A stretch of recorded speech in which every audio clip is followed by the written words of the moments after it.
جب مقصد پورا کرنا چھوڑ دے تو اسے کوئی عزت اور کوئی تکریم نہیں دی جاتی. یہ مائک ہی ہے، اس کا مقصد ایمپلیفائر تک آواز پہنچانا ہے اور اس کے ذریعے سے یہ آواز آگے آپ تک پہنچ رہی ہے. لیکن اگر یہ کسی فنی خرابی کی وجہ سے اپنے مقصد تخلیق کو چھوڑ دے اور یہ ایمپلیفائر تک آواز نہ پہنچائے تو پھر اس خوبصورت جگہ پر اس کو سجایا نہیں جائے گا، اس کو یہاں سے اتار کر کے کباڑ خانے میں پھینک دیا جائے گا. یہ اب بہت قیمتی ہے اور بہت اچھی جگہ پہ اس کو مرتبہ دیا گیا ہے، لیکن پھر اس کی کوئی توقیر نہیں ہوگی. اسی طرح کائنات کی ہر شے اور ہر چیز اپنے مقصد کی جب تک تکمیل کرتی رہتی ہے تو عزتوں کی مسند پہ اسے بٹھایا جاتا ہے، اور جب مقصد پر عمل کرنا چھوڑ دے اور مقصدیت سے عاری ہو جائے تو پھر اس کی کوئی توقیر اور کوئی عزت نہیں رہتی. اللہ تعالیٰ جل شانہ نے حضرت انسان کو بھی کسی مقصد کے لیے پیدا کیا ہے، بے مقصد اس کو پیدا نہیں کیا گیا ہے. اس کائنات کے اندر چھوٹے چھوٹے جانور بھی بے مقصد پیدا نہیں کیے گئے. انسان تو مقصود ہے کائنات کا. یہ کیچوا جس سے مچھلی ہم پکڑتے ہیں، یہ سمجھتے ہیں کہ یہ فضول سی چیز ہے، لیکن جن کھیتوں میں کیچوا پایا جاتا ہے ذمہ داروں سے پوچھیں کہ وہاں زرخیزی بڑھ جاتی. اسی طرح میں نے ایک جگہ پہ ایک شخص کو دھاگے کے ساتھ یہ کیچوے باندھ کر کے دھوپ میں خشک کرتے ہوئے دیکھا. تو میں نے اس حکیم صاحب سے پوچھا کہ اس کا مقصد کیا؟ تو وہ کہنے لگے کہ یہ دوائیوں میں بھی استعمال ہوتا ہے، اس کے بدن میں فولاد ہوتا ہے. اسی طرح یہ کانٹا لگا کر کے مچھلی پکڑنے کے کام بھی آتا ہے. اتنا نحیف نزار اور کمزور جسم جس کے اندر ہڈی بھی نہیں ہوتی، اس کے یہ 3 فوائد بالکل ظاہر ہیں. اس کے علاوہ بھی بہت سارے فوائد ہوں گے جو ہماری نظر میں نہیں ہیں. اسی طرح یہ مینڈک جو ہوتے ہیں، یہ ذمہ داروں سے پوچھیں کہ آج کل چاول کی فصل کے لیے یہ کتنے مفید ہیں، اور یہ کیڑے مکوڑے پیدا ہوتے ہیں جو فصلوں کے اندر، ان کے لیے یہ کتنے بہتری کی ضمانت ہے. تو ہم وہ چیزیں جن کے فوائد ہماری نظر میں نہیں ہیں، لیکن وہ بھی چیزیں فوائد سے خالی نہیں ہیں. تو جب یہ کیڑے مکوڑے، یہ حشرات الارض، یہ مینڈک اور کیچوے، یہ بھی بے مقصد پیدا نہیں کیے گئے، تو جس کے گرد پوری کائنات کا چرخ گھومتا ہے اور جس کے لیے پوری کائنات کو تخلیق کیا گیا ہے، وہ انسان کیا بے مقصد پیدا کر دیا گیا ہے؟ اس کی تخلیق کا کوئی مقصد نہیں ہے؟ یقیناً اس کی تخلیق کا کوئی مقصد ضرور ہے، اس کی تخلیق کا کوئی مدعا ضرور ہے. اللہ تعالیٰ جل شانہ نے اس مقصد کو، اس مدعا کو قرآن مجید میں بیان فرمایا. ارشاد کیا وَمَا خَلَقْتُ الْجِنَّ وَالْإِنسَ إِلَّا لِيَعْبُدُونَ، ہم نے جن و انس کو اس لیے پیدا کیا ہے کہ وہ میری عبادت کریں. انسان کی تخلیق کا مقصد اور مدعا اللہ تعالیٰ جل شانہ کی عبادت کرنا ہے. اللہ تعالیٰ جل شانہ کی عبادت اس لیے نہیں کہ اس کو بندوں کی عبادت کی ضرورت ہے، اسے کوئی غرض ہے. بندوں کو تخلیق اس نے اس لیے کیا ہے کہ وہ مجھے پوجیں گے اور میری عبادت کریں گے تو کوئی مجھے فائدہ ہوگا. اللہ تعالیٰ جل شانہ ایسی کسی غرض سے پاک ہے. خود ارشاد فرمایا ما ارید منہم من رزق وما ارید ان یطعمون، نہ تو میں اس سے کوئی رزق چاہتا ہوں اور نہ یہ چاہتا ہوں کہ وہ مجھے کھلائیں، چونکہ وہ کھانے سے بھی پاک ہے اور اسے رزق کی بھی ضرورت نہیں ہے. بلکہ ان اللہ هو الرزاق ذو القوۃ المتین، اس کی شان یہ ہے کہ وہ خود رزاق ہے، وہ پوری دنیا کو دینے والا ہے اور وہ قوتوں کا مالک ہے. وہ رب جو خود قوتوں کا مالک ہے، جو متین ہے، ذو قوہ ہے اور رزاق ہے، اس کو غرض کوئی نہیں ہے. تو پھر بندوں کو حکم کیوں کیا گیا کہ وہ اس کی عبادت کریں؟ اصل بندے کے لیے کمال یہ ہے کہ وہ بندگی میں رہے اور اس سے اس کے اخلاق رذیلہ ختم ہوں گے اور اس میں اخلاق حسنہ پیدا ہوں گے. اس لیے اس کو عبادت کا حکم دیا گیا تاکہ وہ اپنی زندگی کا جمال پا سکے۔ اگر وہ پوجا نہیں کرے گا، اللہ کی پرستش نہیں کرے گا، تو اللہ تعالیٰ جل شانہ کو کوئی فرق نہیں پڑتا۔ کائنات کی کوئی چیز نہیں ہے جو طوعاً اور کرہن اس کے حضور سجدہ ریز نہیں ہے، اس کی تسبیح نہیں بولتی۔ علماء نے لکھا کہ تمام درخت جو تم دیکھ رہے ہو یہ حالت قیام میں ہیں اور اللہ کی تسبیح بول رہے ہیں، اور درخت جب تک تسبیح بولتا رہتا ہے اپنے تنے پہ کھڑا رہتا ہے، اور جب تسبیح بولنا چھوڑ دیتا ہے تو کاٹ دیا جاتا ہے۔ جو درخت کاٹ دیا جائے سمجھ لو کہ اب تسبیح کا عمل اس سے موقوف ہو گیا تھا، اب اس کو کاٹ دیا گیا۔ تو سارے درخت حالت قیام میں ہیں، چوپائے حالت رکوع میں ہیں، مینڈک حالت تشہد میں ہیں، اور حشرات الارض کیڑے مکوڑے یہ حالت سجدہ میں ہیں۔ اللہ تعالیٰ نے انسان کو جو عبادت دی نماز کی صورت میں، وہ ان تمام صورتوں کی جامع ہے، ان تمام عبادات کی جامع ہے۔ درختوں کا قیام بھی ہے، چوپایوں کی طرح رکوع بھی ہے، مینڈک کی طرح تشہد اور قعدہ بھی ہے، اور حشرات الارض کی طرح سجدہ بھی ہے، اس لیے کہ یہ انسان خلاصہ کائنات ہے اور تمام مخلوقات کا مقصود ہے، اور پوری کائنات کا چرخ اس کے گرد گھومتا ہے، اس لیے اس کی عبادت بھی تمام مخلوقات کی عبادات کے جامع ہونی چاہیے۔ اس لیے اس کو نماز کا حکم دیا گیا، اور یہ حکم ایک بار نہیں دیا، قرآن مجید کے اندر متعدد مرتبہ اسے نماز کا حکم نامہ دیا گیا۔ اس شخص سے بڑا بد نصیب کوئی نہیں جو اللہ کی حضور جھکنا نہیں جانتا۔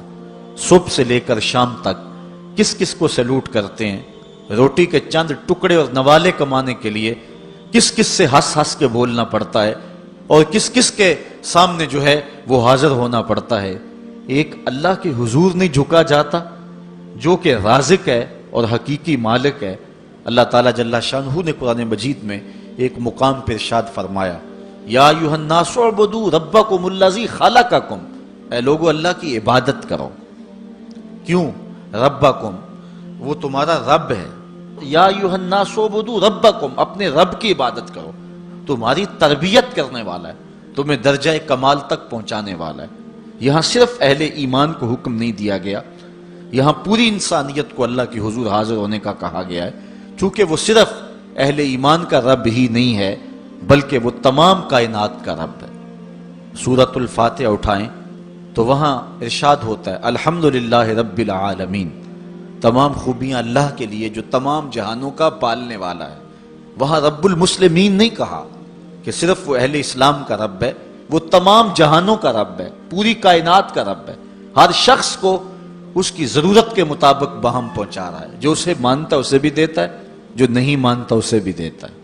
کبھی ایسا نہیں ہوا کہ اس کے حضور کو سجدہ ریز نہ ہوتا ہو اور اس نے اس کے رزق کے دروازے بند کر دیے ہوں، سورج کو حکم دیا ہو اس کے گھر میں روشنی نہ بھیجنا، یہ میرے نافرمانوں کا گھر ہے۔ آپ 3 مہینے بل نہ دیں تو واپڈا والے آپ کا میٹر کاٹ دیں گے، آپ بل نہ دیں تو گیس والے آپ کا میٹر کاٹ دیں گے، ٹیلی فون کا بل نہ دیں تو وہ تار کاٹ دیں گے، لیکن ساری زندگی کوئی اس کے حضور سجدہ ریز نہ ہو۔ کبھی اس نے چاند کو حکم نہیں دیا اس کے آنگن میں چاندنی نہ بکھیرنا، یہ میرے نافرمانوں کا گھر ہے۔ کبھی ہوا کو نہیں کہا اس کے ویڑے میں آکسیجن نہ پہنچنے پائے، یہ نافرمانوں کا گھر ہے، بلکہ سورج جس طرح روشنی حضرت بایزید بسطامی کے گھر میں بکھیرتا ہے اس عاصی کے گھر میں ایسے ہی بکھیرتا ہے۔ یہ اس کی ربوبیت ہے جس کا عموم پوری انسانیت کو فیض دے رہا ہے۔ حضرت ابراہیم علیہ السلام کی عادت تھی کہ مہمان کے بغیر کھانا نہیں کھاتے تھے، اور جو کھانا مہمان کے ساتھ کھایا جائے اس کا حساب بھی نہیں ہوگا۔ ساری زندگی یہ ان کا معمول رہا ہے، اور مہمان تمہارے گھر میں آ کر کے تمہارا نہیں کھاتا، وہ اپنا حصہ خود لے کر کے آتا ہے۔ مہمان کو دیکھ کر کے ناک منہ نہیں چڑھانا چاہیے، خوشی کے آثار چہرے پہ ظاہر ہوں کہ اللہ تعالیٰ نے یہ مہمان مجھے عطا فرما دیا۔ تو حضرت ابراہیم علیہ السلام کی یہ عادت تھی کہ مہمان کے بغیر کھانا نہیں کھاتے تھے۔ ایک دن بھوک لگی، گھر والوں کو کھانا پکانے کا کہا اور خود مہمان ڈھونڈنے نکلے۔ ایک شخص کو جو کہ بوڑھا تھا لے آئے، دسترخوان پہ بٹھایا، کھانا جب لگ گیا تو اس کو کہا اللہ کا نام لے کے شروع کرو۔ اس نے کہا میں تو اللہ کو نہیں مانتا۔ آپ نے فرمایا کہ میں تیرے سے کوئی ربط، رشتہ اور تعلق نہیں رکھتا، اللہ ہی کے نام پہ تجھے کھلا رہا ہوں تو میرے رب کا نام تجھے کم از کم لینا چاہیے۔ اس نے کہا میں تو بتوں کا پجاری ہوں اور روٹی کے چند ٹکڑوں کے لیے اپنے بتوں سے بے وفائی نہیں کر سکتا۔ آج لوگ چائے کی پیالی پہ دین بیچ رہے ہیں، لیکن دیکھیے وفا کی ریت نبھا گیا نا۔ اس نے کہا کہ میں بتوں سے بے وفائی روٹی کے ٹکڑوں اور چند لقموں کے لیے نہیں کر سکتا۔ حضرت ابراہیم علیہ السلام بولے جب تو اتنا غیرت مند ہے کہ میرے رب کا نام نہیں لیتا اور اپنے بتوں سے بے وفائی نہیں کر سکتا، تو پھر میرا بھی تو کیا لگتا ہے، اگر میرے رب کو نہیں مانتا تو میں تو کھانا اس رب کے نام پہ کھلاؤں گا، کھاتا ہے تو ٹھیک، نہیں تو تیری مرضی۔ وہ حضرت ابراہیم علیہ السلام کے دسترخوان سے اٹھ کے چلتا بنا، وہ گیا تو جبریل امین حاضر ہو گئے، سلام دیا، سندیسہ سنایا۔ رب کہتا ہے اے میرے خلیل تو نے میرا ایک بندہ ناراض کر دیا۔ یا اللہ وہ تیرا بندہ تھا، وہ تو تیرا نام لینا گوارا نہیں کرتا تھا اور تو فرما رہا ہے کہ وہ میرا بندہ تھا۔ ارشاد ہوا ابراہیم بتاؤ اس کی عمر کتنی ہوگی؟ یا اللہ 80 سال کے قریب ہوگی۔ کہا اتنا عرصہ ہو گیا نا میں اس کو رزق دے رہا ہوں، تم ایک دن نہیں کھلا سکے؟ اب حضرت ابراہیم اس کو ڈھونڈ رہے ہیں، وہ دور پہاڑ پہ جا چکا ہے، اس کے قریب پہنچے، کہا میاں کھانا ٹھنڈا ہو رہا ہے جلدی آؤ۔ اس نے کہا ایک شرط ہے تمہارے رب کا نام نہیں لوں گا۔ کہا نہ لینا آؤ۔ تو کہنے لگا لہجے میں اتنا گداز، اتنی نرمی کیسے آ گئی؟ تم تو کہتے تھے رب کے نام کے علاوہ کھلاؤں گا نہیں۔ کہا کہ اسی رب کا ہی تو پیغام آیا ہے کہ میں بھی اس کو دے رہا ہوں۔ اس نے کہا اگر تیرا رب اتنا اچھا ہے تو کھانا بعد میں کھائیں گے، پہلے اس کا غلام بنا لے مجھ کو۔ تو وہ رب ہے سب کا، ہمارا حق ہے کہ ہم اس کی پوجا کریں۔ تو اللہ تعالیٰ جل شانہ نے ارشاد فرمایا یا ایھا الناس اعبدوا ربکم، اپنے رب کی عبادت کرو۔ ایک تو وہ تمہارا رب ہے اور پھر الذی خلقکم، اس نے تمہیں پیدا بھی کیا ہے۔ توجہ چاہوں گا کتنی شان ہے کہ اس نے تخلیق بھی کیا اور پھر اس نے تمہاری تربیت بھی کی۔ جو تخلیق بھی کرے اور تمہاری تربیت بھی کرے، کیا اس کا حق نہیں ہے کہ اس کی حضور سجدہ ریزیاں کی جائیں؟ ساری زندگی انسان ماں کی خدمت کرتا رہے تو بتاؤ ماں کی خدمتوں کا بدلہ دے سکتا ہے؟ ماں کے پیار کا صلہ دے سکتا ہے؟ عرض کی گئی کہ میں اپنی ماں کو اپنے کندھوں پہ اٹھا کر کے حج کروایا ہے اور سائی اور کعبۃ اللہ کا طواف کرایا ہے، اور حالت یہ تھی کہ اگر چٹان کے اوپر گوشت کا ایک ٹکڑا ڈال دیا جاتا تو وہ بھی بھن کے کباب بن جاتا، اتنی گرمی کی شدت تھی۔ کیا میری ماں نے میری جو خدمت کی، میری کفالت کی، مجھے دودھ پلایا، مجھے جنم دیا، تو میں نے کیا ماں کی خدمتوں کا صلہ دے دیا ہے؟ تو جواب آیا تو نے ابھی اس کی ایک مسکراہٹ کا بدلہ بھی نہیں دیا۔ ماں جب ہنس کے دیکھتی ہے تو جنت کی ساری کلیاں کھل اٹھتی ہیں، اور بیٹے کی زندگی ماں کے اس ہنسنے سے جو ہے وہ عبادت ہوتی ہے۔ بیٹے کے لیے ماں کے جو جذبات ہیں، ماں کی جو کہانیاں ہیں، ماں کے سینے میں جو درد کے امٹتی ہوئی ایک کائنات ہے، اس کا کوئی بدل نہیں ہو سکتا۔ ساری زندگی ایک ٹانگ پہ کھڑا ہو کے بندہ ماں کی خدمت کرتا رہے پھر بھی حق ادا نہیں ہوگا۔ ماں ماں ہوتی ہے، اللہ تعالیٰ جل شانہ نے اس کو وہ درجے عطا فرمائے۔ بیٹے کے ساتھ جو پیار ماں کرتی ہے بھلا کوئی کر سکتا ہے؟ کوئی اتنی محبت دے سکتا ہے جتنی ماں محبت دیتی ہے؟ ساری زندگی بھی انسان ان محبتوں کا بدل دینا چاہے تو نہیں دے سکتا، چونکہ ماں کے پیار کا کنارہ ہی کوئی نہیں۔ ماں کی محبت کی گہرائی اور گہرائی کو کوئی ناپ ہی نہیں سکتا۔ سمندر کے پاتال تک تو شاید کوئی پہنچ گیا ہو، لیکن ماں کے پیار کا کنارہ آج تک کسی کو نہیں ملا۔ کبھی دیکھا نہیں جب بچہ گھر سے نکلتا ہے تو دنیا کو عقل و بینش کا درس دینے جاتا ہے، لوگ اس کے ایک ایک جملے کے لیے کان لگائے کھڑے ہوتے ہیں، کوئی ایک لفظ بھی ضائع نہ ہو جائے۔ دنیا کے بڑے بڑے سکالر بڑی بڑی یونیورسٹیوں اور جامعات میں جاتے ہیں اور لوگ ان کی ایک ایک بات کو موتی سمجھ کے قبول کرتے ہیں، لیکن وہ جو زمانے کو زندگی کا درس دینے گھر سے نکلتا ہے، جب گھر سے نکلنے لگتا ہے، ماں دیہات کی رہنے والی ہو یا گلبرگ کی رہنے والی ہو، ماں اس کو کہتی ہے بیٹے سڑک دھیان سے عبور کرنا۔ جو دنیا کو عقل سکھانے جا رہا ہے اس کو اتنا ہی نہیں پتا کہ سڑک عبور کیسے کرنی ہے، لیکن یہ ماں کے پیار کا ایک روپ ہے، یہ ماں کی محبت کا ایک انداز ہے۔ اللہ تعالیٰ نے اس کے سینے میں دھڑکتا ہوا جو دل رکھا ہے اور تڑپتی ہوئی جو ممتا رکھی ہے، وہ ایک مثال بنی ہوئی ہے کہ کسی نے کسی کو کہا کہ میں تیرے پہ راضی تب ہوں گی کہ اگر تو اپنی ماں کا کلیجہ نکال کے لے آئے. تو اس بدبخت نے اپنی اس محبوبہ کی خواہش کو پورا کرنے کے لیے اس اقدام کی تیاری بھی کر لی اور جا کے ماں کا سینہ چیرا اور اس کا کلیجہ نکالا اور اپنی اس محبوبہ کی خوشنودی کے لیے تیز تیز آ رہا ہے کہ میں اس کو دکھاؤں کہ میں نے یہ کارنامہ بھی سر انجام دے دیا اور یہ چوٹی بھی سر کر لی ہے. تو تیزی سے آ رہا تھا, راستے میں ٹھوکر لگی. جب گرا تو کہتے ہیں ماں کے کلیجے سے آواز آئی, پتر چوٹ تو نہیں آئی ہے.